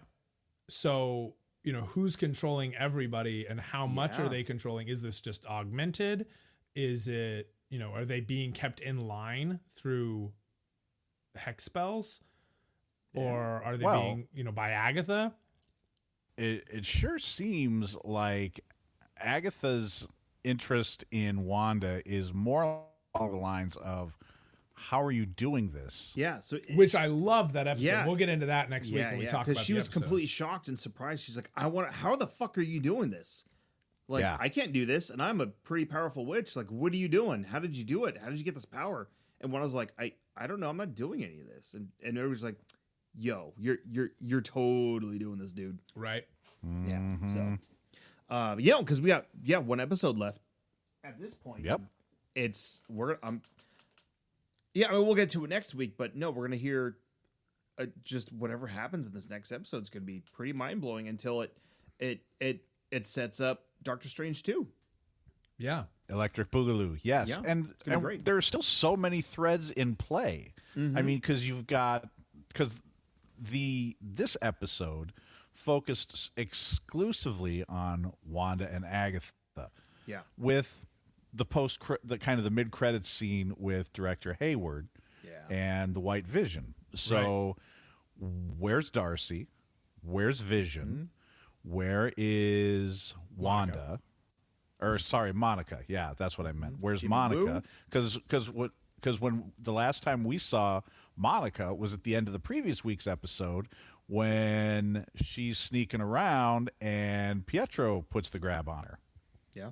Right? Sneak is gonna sneak. Yep. Snooper's gonna snoop. Snoop was gonna snoop. That's what it was. Snoop was gonna snoop. Yep. But yeah, where's Jimmy Woo? And so we got all these kind of threads that are still sort of hanging around, waiting to see what happens. I feel like this has to be a longer episode than the average. You know, I've been to noticing that as a kind of trend fit in it all television in. lately. Is like finales have been a little bit longer lately, Yeah. and they've been letting them run. And Disney Plus has been really good about its episodes length being a little bit fluctuating. I mean, same thing with Mandalorian. Those episodes were all over the place, but they were as long as the episode needed to be, Yeah. yeah. which is I find really refreshing and cool. I mean, sometimes the 25-minute episodes, I'm like, okay, I just want more because I just want more. But Right. then we get the Ahsoka episode that's like 48, 49 minutes long. Right. I mean, and Well, this last episode of WandaVision was 45 minutes, Yeah. and we've had a few. And I like that the episode that the series is as long as it needs to be. yeah, It's not typically American television series go, either 13 or 22 episodes, depending on when it's ordered and when it's scheduled. And the fact that WandaVision is 9 episods, yeah, that requires some tight storytelling. yeah. But not only And that, it has been tight. It's been really great. Yeah, and kind of a little more generally, most American television shows are 11 minutes or 22 minutes to fit it in for commercials. Well, Right. now we're in the streaming era. There are no real commercials. Maybe Hulu if you're not paying, but Disney Plus, there's no commercials, and that's why the episodes are kind of as long as they need to be to tell the story. Well, and some episodes do have commercials technically. And that's fair. That's fair, and they're freaking great. A snack for survivors. That was brutal. Whew. But no, it's kind of cool that these creators can just kind of have free reign. Like, how long do you want your episode to be? Does it make sense for the episode itself, or is there any fluff or whatever? No, cool, whatever. Do you do you? People are gonna watch it. People are gonna buy it, and we've seen the quality. It's amazing. Yeah, and we can talk a lot more about that next week too when we Absolutely. get to this. So for sure. But I mean, Dave, you did a bunch of research for this, and I certainly wouldn't want to have any of it wasted. Were there any other aspects of your research that you felt were relevant to what we're talking about and to WandaVision in general that you were like, oh yeah, I definitely need to make sure we talk about that too? Probably not yet. I've got some other notes, but I'm gonna wait and see how this last episode unfolds. Yeah. Oh, you want to give us a know- hint, a little potential prediction? Well, one of my favorite comic book series, my all-time favorite comic book series is Starman. That's not a secret to, Right. to listeners of the podcast. But the guy that wrote Starman, James Robinson, one of my favorite writers ever, wrote a Scarlet Witch series. Oh. And some of that might be relevant. It's in my notes. We'll see. Right I've on. already noticed a couple of similarities, but I'm going to hold off on those for next week when Okay. we talk Yeah, more okay. exclusively about the show. I dig it. I like that. I Here like that. for it. Yeah. Yeah. I do what I can. I appreciate that. Thanks. And I appreciate you, Dave. So Dave, Oh, thanks, you reading? fellas. Yeah. Now's the Well- point in our episodes that we like to ask, what are you doing? What are you reading? What are you reading What right are you now? watching? What What, kind of you- geeky stuff you into right Yeah. now? Well, for school, I'm teaching The Great Gatsby and I'm teaching Shane, two of my favorite books. Cool. And for fun, I'm reading The Invisible Life of Addie LaRue by V.E. Schwab. It's super cool. It's about it bounces back and forth between 1728 France and 2014 New York City. interesting. And and it's about a girl who frankly doesn't fit in with her village in France. She's kind of like she reminds me of Belle from Beauty and the Beast because she wants more than what life in the village is going to let her have. And she comes to a point where she's about to be forced into a marriage that she doesn't want to, doesn't want. And there's the town crazy lady has been kind of telling Addie about, there's more than just the Christian God, and there's all these different gods, but and there are gods of the daytime and the nighttime and blah blah blah. And if you ask right and you do the right things, some of these gods might answer your prayers, but don't ever talk to the gods who answer at night. Oh. And Nothing good ever happens on the after 2 a.m.? On the day, on the day of her wedding, she runs away and she's praying and praying and praying, and the sun is getting, lower and lower in the sky, and she doesn't really notice that the sun has gone down, and she's still praying, and somebody answers. All right. I don't want to spoil anything, but I'm really enjoying this book. So there's that. Nice. I've also been reading some of DC's Future State books. Yeah, how are those going? I know we're trying to event. get something go with Funky over at the comic book hideout. He was going to break it down for us and kind of give us what's I've really enjoyed. I've really enjoyed the Wonder Woman books. Everyone's saying those are really, really good. Wonder Woman with which introduces who's going to be the new Wonder Girl moving forward, Yara Flor, has been really great. The Immortal Wonder Woman was beautiful. And the Superman Wonder Woman book, which features Yara and John Kent, was a lot of fun. Yeah. I really like the John Kent stuff. I didn't get most of the John Kent books for Future State, but I did get. I'm going to get House of L, which came out this week. Oh yeah, and I did see that. I did get Superman World at War or War World or something like that, and I've been enjoying that. I haven't read the second part of that yet, and. Well, I mentioned in conversation, I think with you guys, I've got 3 different Pokemon games going right now. Yeah. I'm playing. I'm Pokemon Black because that was when I kind of slipped out of the Pokemon fandom for a little bit. Yeah. Too busy doing dad stuff. I think I was newly single back around then. Yeah. Oh man. So I didn't really have a lot of time for that, unfortunately. But I've gotten back. I'm kind of circling back to that. I tracked down a copy of Heart Gold, so I'm working on that. And I got a couple of video games for my birthday back in January. I got Ori and the Blind Forest. Interesting. Which I don't know that I know this. it's a. I just stumbled across it on the Amazon, and it looked cool, and it's just a beautifully created game. I'm not very far into it, but the story is kind of heartbreaking at the beginning, so I'm hoping for a happy ending. And then I also got Black Sad, which is a video game based on a Spanish comic. It's about anthropomorphic animals, but it's like a noir, detective story, and the comics are so good. Dark Horse publishes the English versions of the books, and I'm really interested in getting to this game, but I haven't gotten to it yet. And I've always got a mountain of things that I need to read and watch. The backlog is a true struggle for all of us. Oh yeah. Yes, indeed. So, I've got volumes 3 and 4 of the George Perez Wonder Woman.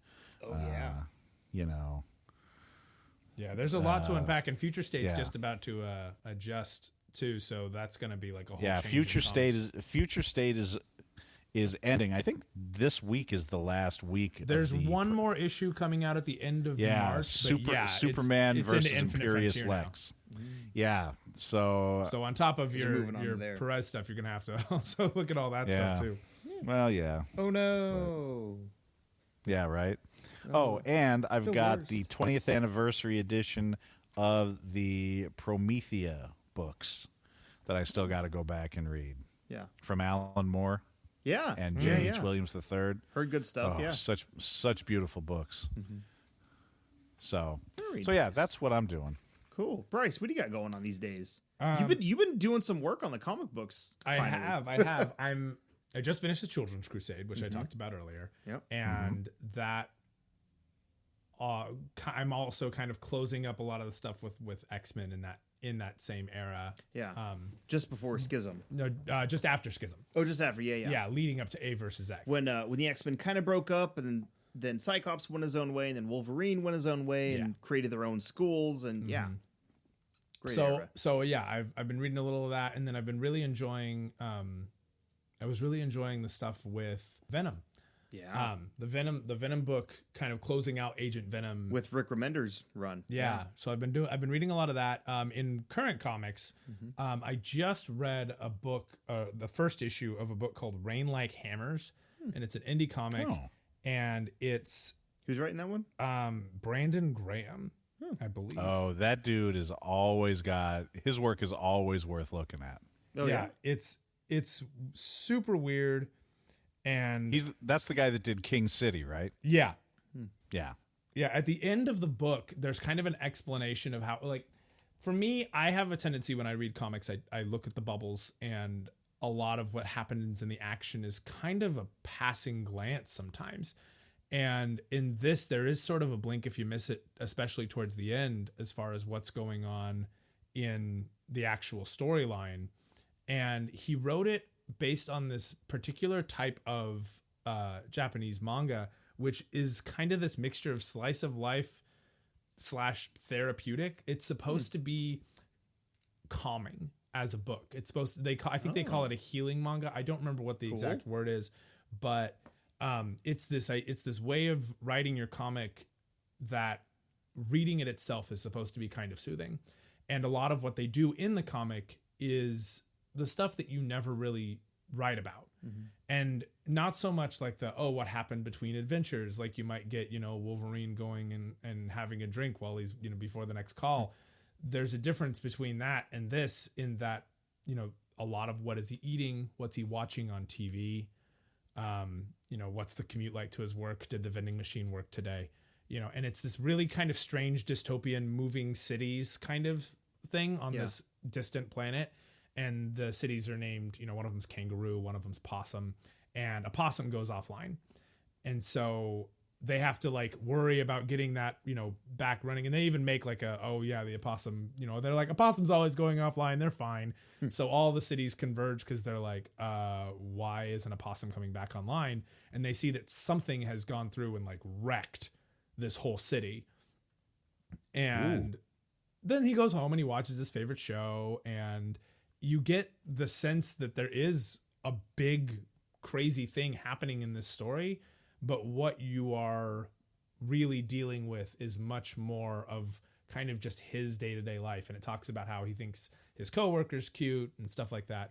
So I've been doing that, and I just read that first issue, and Jonathan over at Comic Book Hideout, he handed it to me because he and I both really liked Thumbs. Yeah. He's got some good recommendations. Yeah, he has really good taste in indie comics. Yeah. So. And him and I There's- bonded over. There's our a X-Men book love. called Thumbs. Oh, Yeah. Thumbs is great. It was really short. I think it was only 6 issues. They also wrote The Few, Oh, yeah. but I also have Hayden a copy Sherman. of that, but I haven't even written it, or I haven't even opened it up yet. But I have to. I borrowed that actually from Jonathan. So I've been doing that, kind of exploring just more indie titles, largely because I'm kind of in continuity as far as Marvel.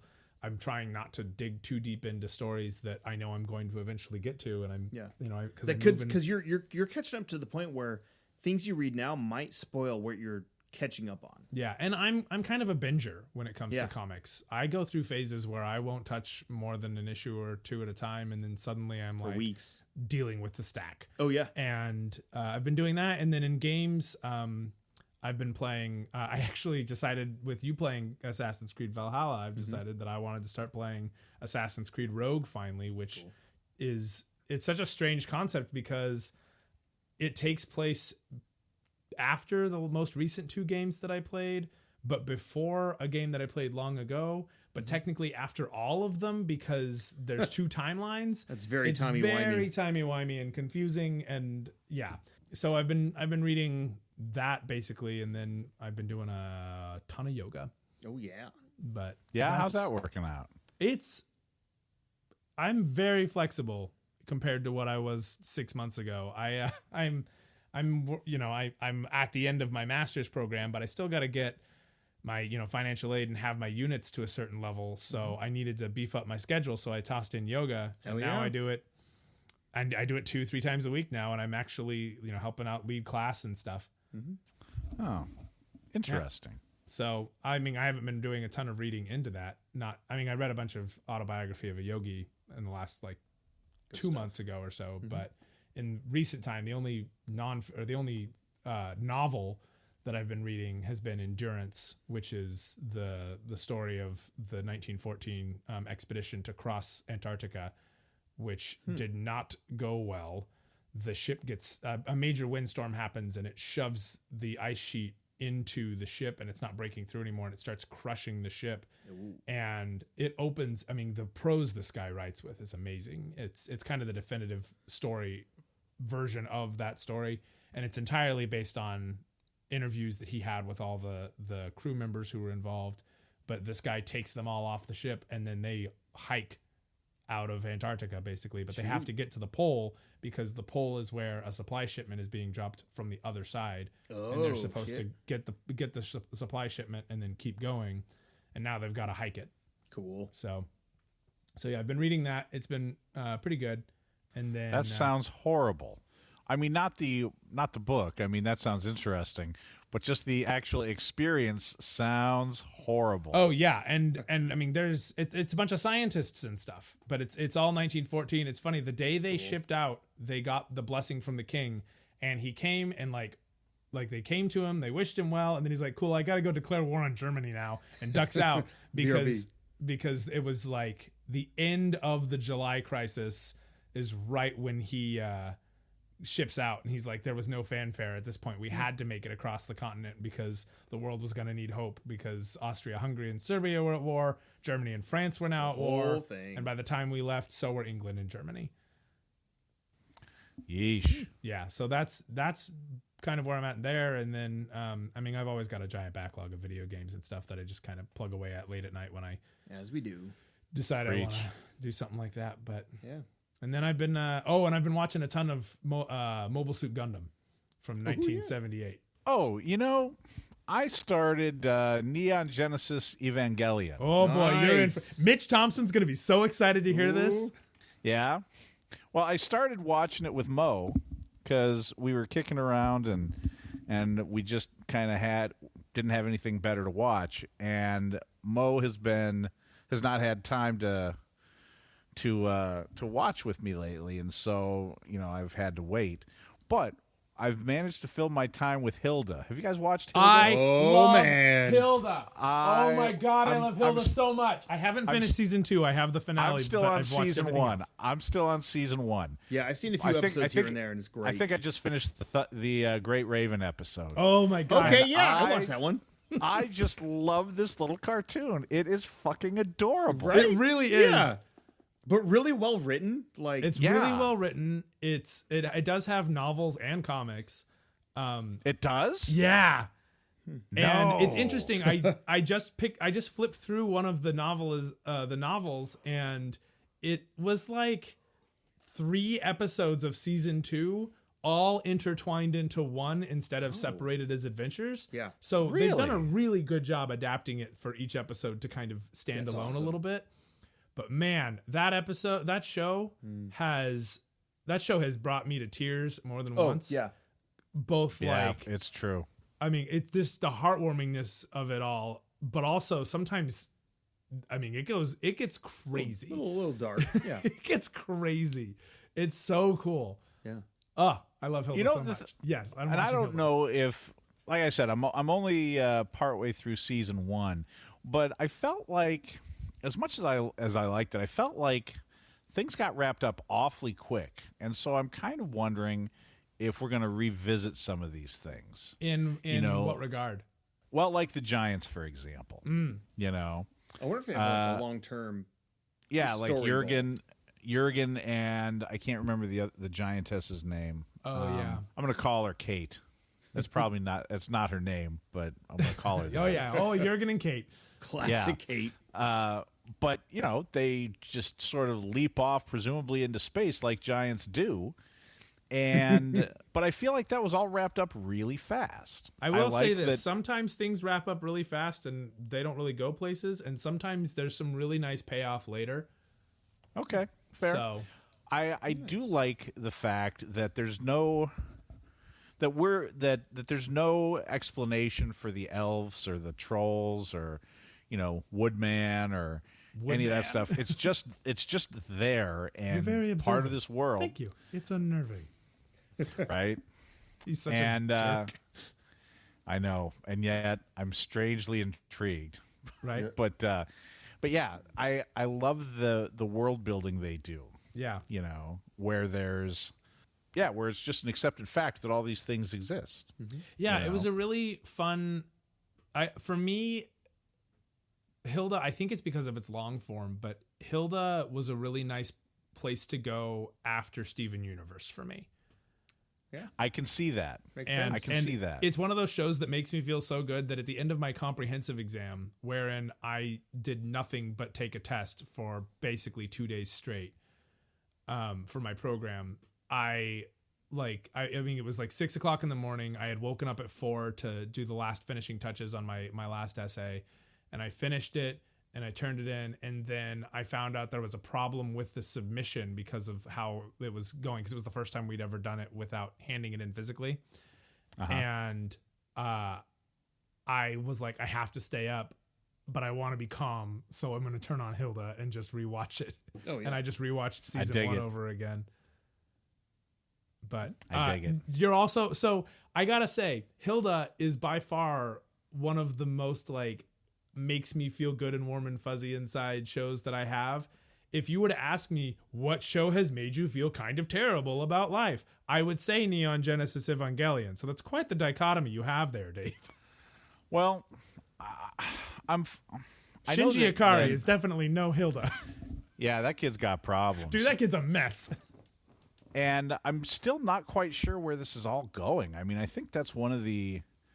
I can't decide how I feel about it. I'm enjoying the show, but at the same time, I'm like, what is happening here? I can't say this. The guy who made that show was in a dark place when he finished it.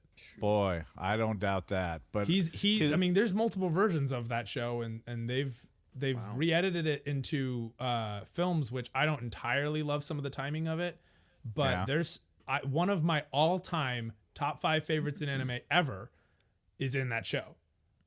Oh yeah, Yeah, but it's not until you episode talked 18. about that. Yeah, I think I'm on episode 9 or 10. Yeah, And while his friends crack me up because they're all sprung on his supervisor, the woman he's living with. is that Mizaki? Yeah, and what the fuck's with the penguin? Ben Pen, Yeah, who lives in the fridge?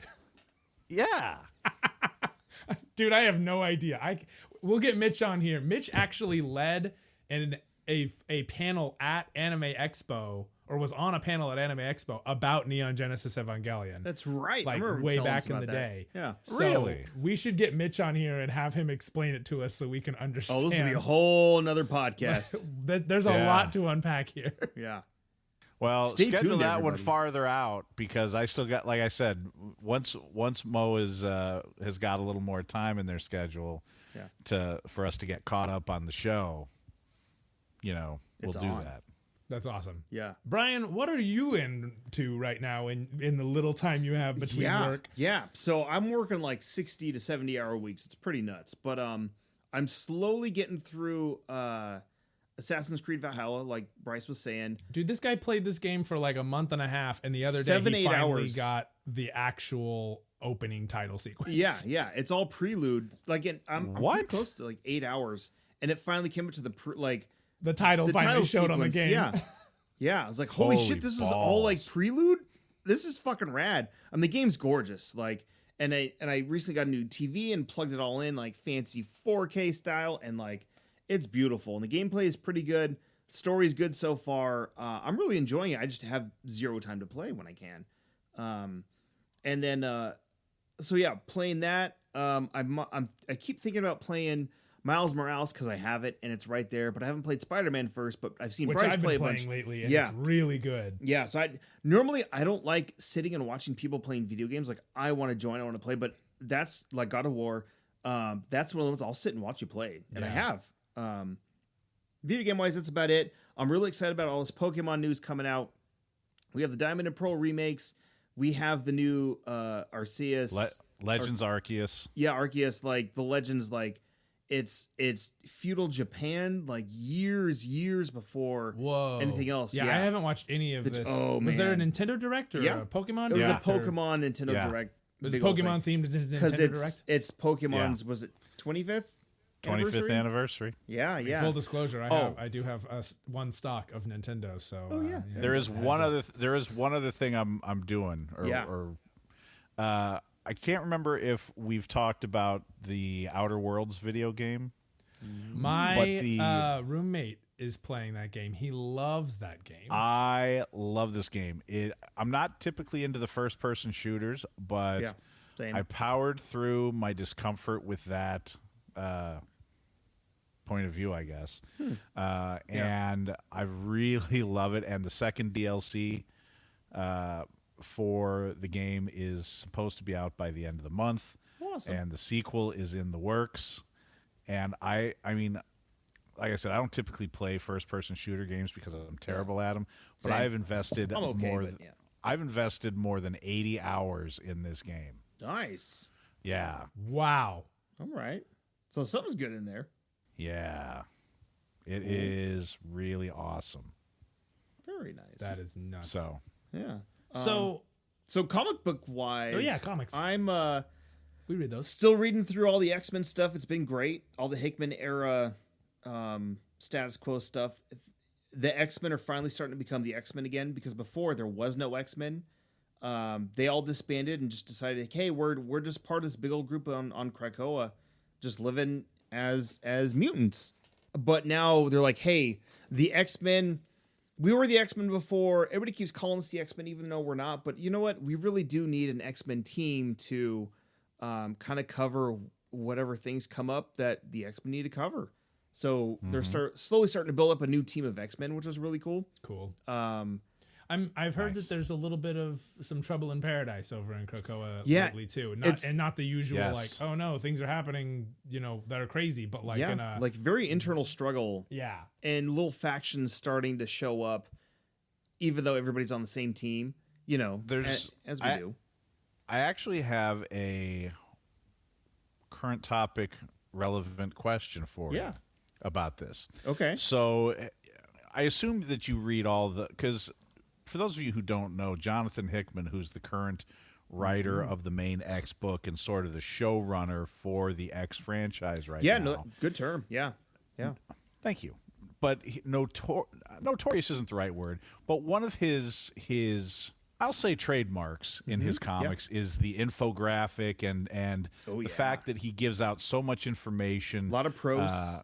Yeah, stuff. in prose and different artifacts from the world Diagrams of the story. Um, Diagrams, memos they do in the books. Yeah. Yes. So I've noticed, and I'm not reading the X books because frankly I have no idea where to start. There's But a lot. It's pretty in depth. I've been dipping my, I'm doing a little research, and I notice that while Beast, Hank McCoy, Yeah. keeps emailing Wanda to invite her to Krakoa, Yeah. Magneto, her supposed father, keeps referring to her as the Pretender. The Pretender. Yeah. So This we're This gonna is have to talk another about this. We're gonna have podcast. to talk about this next week. but- long story short, when the split happened with all the different properties getting split up between Marvel and the different TV movie studios, there's a few gray area characters because they either appeared first in like a Spider-Man comic, but then got featured more in like a Fantastic Four comic. While that similar happened with Quicksilver and Wanda, looping it all back around to WandaVision. As we mentioned, because they showed up first in the X-Men, Yes. and then Right. became bigger players in the Avengers. In the Avengers, yeah. And so that's where that weird gray area came up. So that's why there's Wanda and Pietro in the X-Men movies, and there's Wanda and Pietro in the Marvel movies. Well, Does there's Wanda show up in the X-Men movies? There's a Yeah. little girl there. yeah, she's there for a little bit, but She's it's like a mainly toddler. Quicksilver. Yeah. Okay, fair. Yeah. But what really spawned there was a lot of legal stuff and gray area. And so it was finally like, well, the Avenger movies can use them, but we can't call them mutants. But the X-Men movies can use them, but we can't call them Avengers. And so that's where that whole split happened. Well, around the same time, the comics were like, you know what, let's just sever this and we'll retcon. Well, they ended up doing like in Remender's Volume 2 of Uncanny Avengers, which is a mix of X-Men and regular Avenger folk. They kind of retcon things to be like, well, Quicksilver and Wanda actually aren't mutants. They were all kind of done up with the High Evolutionary. And I haven't had a chance to really read it because Remender's run was fucking great and he's a great writer, but it almost felt like he was forced to write this book from the They're higher like, hey, ups. can you please fix this, please? Yeah. And I'm like, yeah. Donny Cates, he So- can't do anything. Yeah, and so it's a weird retconny thing. So now they refer to them as the Pretenders or the Pretender with Wanda. Oh, but isn't Pietro part of the Krakoa community? Nope, because he's not technically mutant anymore. Really? It's weird. Yeah, I'm really waiting for the day where they unretcon it. They retcon the retcon. Yeah. Because it's weird. It's confusing. But like Wanda really did do a lot for the mutants, and she's trying. She did a lot to the mutants, too. She also did a lot to the I mutants, was- I was and just part of about that to comes say into that. play with her latest solo series that I think it finished up about a year ago. But she's going through this guilt that she did this to the mutant community, who she was a part of for so long, and Isn't that the James Robinson series? I think it might have been, yeah. I haven't read them yet, but I really want to because it's a really, from what I hear, it's a really good kind of character-driven. It is. Story. Robinson has said, and I had the opportunity to ask him this, but Cool. yeah, God, I that's a miss whole- cons. Well, no, I got to ask him this at dinner. Really? Whoa. But that's a story I'll save for next Okay. week. But Stay I tuned. will say that he did say that he had kind of based his approach to the Scarlet Witch series on Matt Fraction's Hawkeye series. Oh, God. in Which is terms fucking of amazing. not I love just Fraction. not just Avengers doing solo Avenger Avengers things. shit, Yeah. but actually doing Everyday stuff human that shit. they everyday human shit, but also shit that they can't do in an Avengers book because there are so many other Yeah. things that have to happen in Players those and types of characters. books. Yeah. So No, yeah, that's awesome. No, and the Hawkeye series ends up probably coming into play with the new Hawkeye series coming out with Kate Bishop and who's the young Avenger we talked about. And if you guys Stature. haven't read that one, do it. It's basically what Hawkeye does on his days off from being an Avenger, which includes being a super for an apartment complex, a building, dealing with thugs on the street, the and tracksuit Draculas. tracks. Yeah. Pizza Dog. Oh, he's so good. Yes. Such a good boy. That's No, right. so those books are great, and a lot of the stuff they're pulling out from the new Hawkeye series will be from those books, and as well really? as the DLC for the Avengers game, I believe. From what I hear, they're pulling some from that comic book as well. Oh, right on, right on. But it's Interesting. good stuff. I love it. It's really good. So that's kind of the current stuff. Star Warsy, as we talk about, because that's my thing. Besides X-Men, which I just also talked about, the High Republic is off to a great start. It's this new era in Star Wars where it's like 300 years before Phantom Menace. The Jedi are at the height of their game. There's not a whole lot of evil, no Sith around. Everything's like super underground. But a big old thing happens, and Charles Soule, who wrote a lot of the Star Wars comic books. Darth Vader, Obi-Wan and Anakin, is kind of helping spearhead this whole new era of Star Wars in the comics, both in Marvel and IDW for kid-friendly stuff, but still really good and well written. IDW, I think, was who released Vader's Castle, and I freaking loved Vader's Castle was good. Both of them, they were really good. Yeah, and Star Wars Adventures has been running through them for a long time too. Yeah. So they got some good stuff going. There's 2 novels out currently, and then the comic book series is on issue 2 for the main one, and then IDW is on issue number 1, and it's all interconnected, but it's all very different. But the characters from the books will show up in the comics. The comic characters will eventually show up in the books, and it seems really well done. It was supposed to be out in like July or August, but with the pandemic, everything got pushed to January. Yeah. Soul is to written publications as Filoni is to television. Yeah, basically. Yeah. So those have been really fun. I did the audiobook of Light of the Jedi. Really fun, really good, really set the tone for the entire era, basically. Yeah. So we'll see how it goes. And the new movie that they announced called The Acolyte, which is supposed to feature a dark side character, it's supposed to happen within the High Republic. Cool. So I don't know if it's supposed to end cap it, because it's supposed to be out in about 2 or 3 years, but we'll see how it all interconnects and ties in with everything. Yeah. But other than that, that's kind of all I have time for these days. But I gotta say, like, we do this every single time. If you are listening at home, get out your phone, go to your voice memos, and record what you're reading right now and what you're listening to right now. Tommy, and Kevin, Eric, any of you guys, Scooter, where you at, homie? Yeah, Read. If you're listening to this right now and you have been reading something you really want to talk about, so we can do but don't take my word for it. Then like go ahead and send us an audio clip. Try to keep it fairly brief, and shoot that in an email in a WAV file form over to sneakygeekpodcast@gmail.com.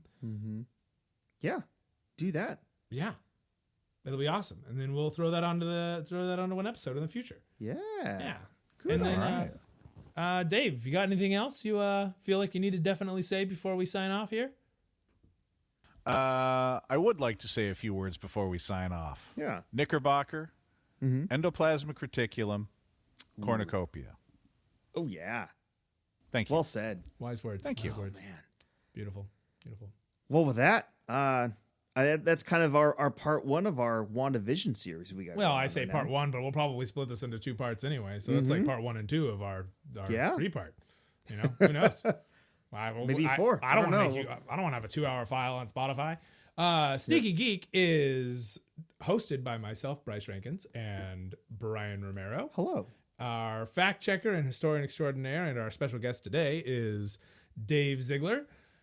Our editor is Mitchell Thompson, and we actually might very well soon have a few people for social media as well. Yeah. So a lot of good things happening. You can reach all of us at sneakygeekpodcast@gmail.com. And you can also find us on the interwebs at Sneaky Geek Podcast, as is our IG handle. Sneaky Geek Pod is our Twitter handle, not that we're ever on Twitter. And we are also pretty active on the Facebooks. If you would like to find any of us specifically, you can find myself at Bryce Rankins for my Instagram handle. And if you try to find me elsewhere, you're wasting your time. Brian? Find us on the Sneaky Geeks. Yeah, find us at our podcast. And then, of course, Dave, if you have anything you want people to come finding you from the internet, random people from the internet want to find you, Dave, are you going to let them? I don't have any objection to that. I just can't imagine why they'd want to. I mean... Well, you know what? If you want to find out what Dave's Instagram stuff is, you can go find it by listening to all of our other episodes with him. It's true. Yeah, enjoy that 4-hour Doctor Who podcast just to find out what it is. But also listen to that, all of it. Yeah, because the Doctor Who podcast is the jam. Yeah. That was a good time. All right, you guys. Thank you so much. I think that's our closing music. Hearing it distantly in the distance. Oh, there it is. There it is. It's fading in. There it is. Nice dissolve. Excellent. Okay, I'm good. I'm cutting. All right. You want to cut on? Thanks, that? everybody.